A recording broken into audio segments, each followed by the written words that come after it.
دلوقتي بعد ما اتكلمنا عن الأحكام الأصولية الفقهية للخلع، إيه هو الخلع بقى أصلا؟ سؤال جميل جدا. طب هل في دليل كمان من القرآن مم. والسنة إن في خلع؟ طب خليني بس قبل ما اجاوب عليك الاول حاجه عايز ارد بس على بعض الناس اللي بتكتب لي في التعليقات يا اخوانا، اللي هم بيردوا بدون علم وبدون اي بينه، وبيفضل يتهم وبيفضل يعني سبحان الله، يعني بدون اثاره من علم نهائيا. لو انت حضرتك بتعبد الاشخاص او بتسجد للناس من دون الله، احنا مش الناس دول. احنا في القناه بتاعتنا هنا يا اخوانا من ساعه لما اتاسست واحنا بنعلم الناس الدليل الكتاب والسنه. لا بنتعصب لشيخ ولا بنتعصب لإمامة ولا بنتعصب للحية ولا بنتبع أي حد سوى الله وسوى الرسول. خلاص، ولذلك الله سبحانه وتعالى قال اتبعوا ما أنزل إليكم من ربكم. أنت بقى بتعبد الناس، بتعبد الأشخاص، مقلد. دي مش مشكلتنا احنا، لا تؤاخذنا بجهلك يرحمك الله. ده رقم واحد. رقم اتنين، لما نزل قول الله عز وجل اتخذوا أحبارهم ورهبانهم أربابا من دون الله، قال عدي بن حاتم لرسول الله يا رسول الله إنا لم نكن نعبدهم. فقال له رسول الله ألم يحرموا عليكم الحلال فحرمتموه، ولم يحلوا لكم الحرام فأحللتموه أو فحللتموه؟ قال بلى. قال فتلك عبادتهم. هو ايه يا اخوانا الشرك او الكفر؟ ان انت بتعبد واحد او بتحب واحد او بتطيع واحد من دون الله كأنه هو اله.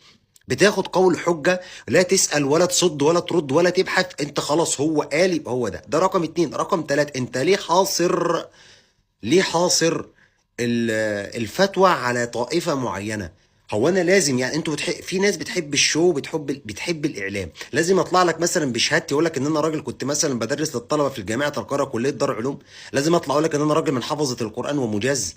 لازم اطلع اقول لك ان انا كنت معلم للغه العربيه والشريعه الاسلاميه في مصر وبعد ذلك انتقلت للامارات؟ لازم اقول لك ان انا كنت امام وخطيب في اوقاف الشارقه؟ لا يعني لازم افضل اوريك شهاده؟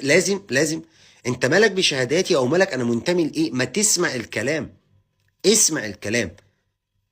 يعني الله عز وجل يقول لا يجرمنكم شنآن قوم على ألا تعدلوا، اعدلوا وهو أقرب للتقوى.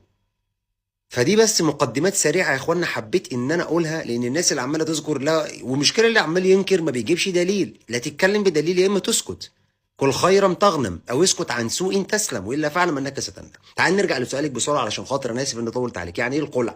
الخلع هو النزع والتجريد. خلاص، يعني ايه الخلع؟